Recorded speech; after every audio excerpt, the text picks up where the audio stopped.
Communiqué. Le gouvernement de la République du Niger porte à la connaissance de l'opinion nationale et internationale que les 12, 13 et 14 mars 2024, ses représentants, sous l'autorité de son Excellence M. Ali Mohamed Lamine Zen, Premier ministre, ont eu une série de rencontres de travail avec une délégation américaine composée de la sous-secrétaire d'État adjointe aux affaires africaines, chef de mission, Mme Molifi, du Dr Céleste Wallander, sous-secrétaire à la Défense pour les affaires de sécurité internationale, du général Michael Langley, commandant en chef de l'Africom, et de Mme Kathleen Fisborn, ambassadeur des États-Unis d'Amérique au Niger. Sous la forme, l'arrivée de la délégation américaine n'a pas respecté les usages diplomatiques. En effet, c'est de façon unilatérale, par note verbale, que le gouvernement américain a informé le gouvernement nigérien de la date d'arrivée et de la composition de sa délégation, ainsi que les autorités nigériennes à rencontrer, sans précision aucune quant à l'objet de sa visite. C'est donc par courtoisie et suivant nos traditions millénaires d'accueil et d'hospitalité que le gouvernement a reçu la délégation américaine. Sur le fond, les échanges entre les deux délégations ont porté essentiellement sur la transition militaire en cours au Niger, la coopération entre les deux pays, en particulier la coopération militaire et la lutte contre le terrorisme,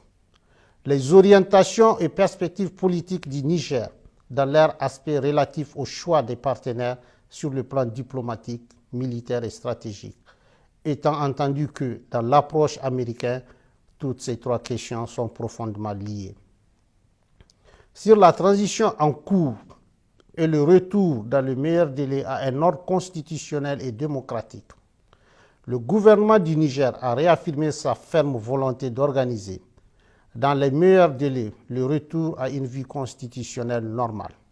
Il s'agit d'un engagement solennel, en toute responsabilité, du président du Conseil national pour la sauvegarde de la patrie, chef de l'État, tel qu'exprimé dans son adresse à la nation du 19 août 2023. Sur le choix des partenaires diplomatiques, stratégiques et militaires, le gouvernement du Niger regrette la volonté de la délégation américaine de dénier au peuple nigérien souverain le droit de choisir ses partenaires et les types de partenariats à même de l'aider à lutter véritablement contre le terrorisme, alors même que les États-Unis d'Amérique ont décidé unilatéralement de suspendre toute coopération entre nos deux pays. Aussi, le gouvernement du Niger dénonce-t-il avec force l'attitude condescendante assortie de la menace de représailles de la part de la chef de la délégation américaine vis-à-vis du gouvernement et du peuple nigérien.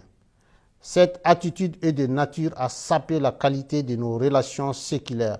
et miner la confiance entre nos deux gouvernements déjà entamés par les événements du 19 octobre 2023. S'agissant des cas précis de la Fédération de Russie et de la République islamique de l'Iran, deux pays avec lesquels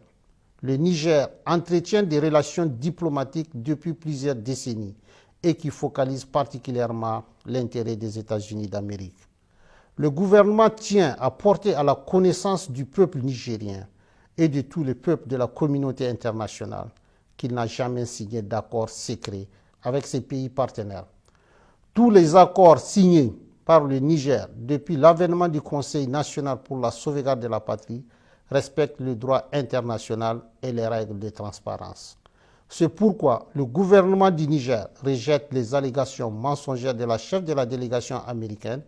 consistant à soutenir qu'il aurait signé un accord secret sur l'uranium avec la République islamique d'Iran. Cette approche cynique, habituellement utilisée pour discréditer, diaboliser et justifier leurs menaces contre les États, ne pas sans rappeler l'exemple de la Seconde Guerre d'Irak. En effet, les Nigériens et l'ensemble de la communauté internationale se souviennent encore des fausses preuves brandies par le secrétaire d'État américain devant le Conseil de sécurité pour justifier l'agression américaine contre l'Irak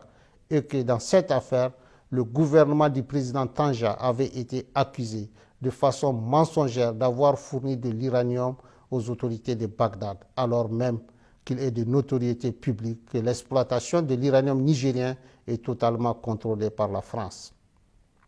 Quant à la Fédération de Russie, il s'agit d'un partenaire avec lequel le Niger traite d'État à État,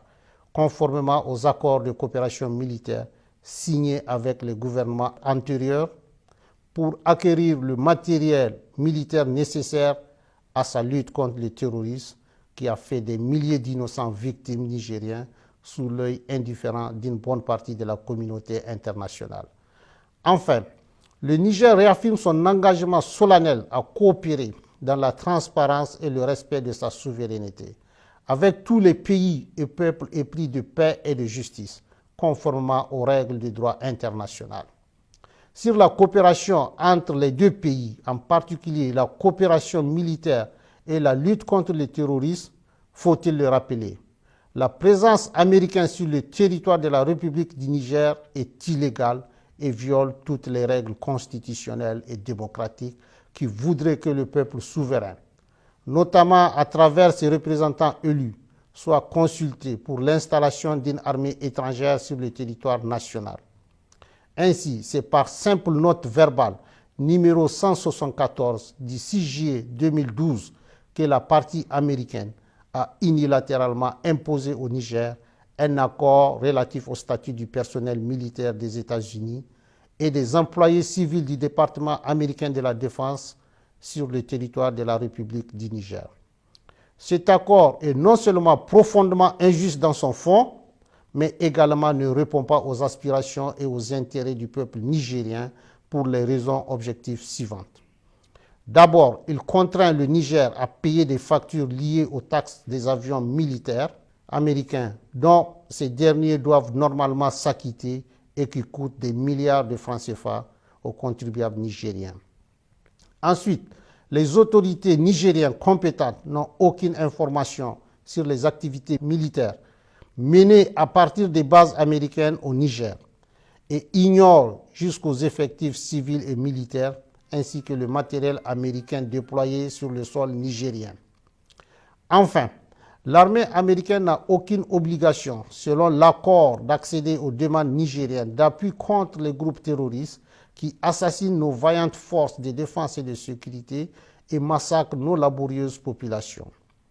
Aussi, depuis le 26 juillet 2023 et l'avènement du Conseil national pour la sauvegarde de la patrie, le gouvernement américain a décidé unilatéralement et brusquement de suspendre sa coopération militaire en violation de l'accord imposé au peuple nigérien en invoquant l'article 7008 du Consolidated Appropriation Act, sans pour autant aller au bout de sa logique qui voudrait qu'il retire ses militaires du territoire nigérien. Par ailleurs, depuis quelques semaines, le gouvernement nigérien a constaté des activités illégales de survol de son territoire par des aéronefs américains et qui sont de nature à s'interroger sur la sincérité de leur partenariat et la pertinence du maintien de l'accord de coopération militaire imposé par note verbale. Au vu de tout ce qui précède, le gouvernement du Niger,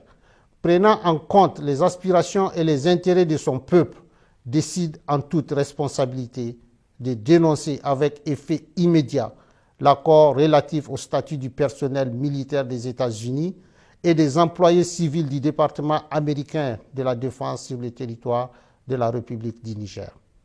Une correspondance diplomatique sera adressée à la partie américaine à cet effet, fait à Niamey le 16 mars 2024.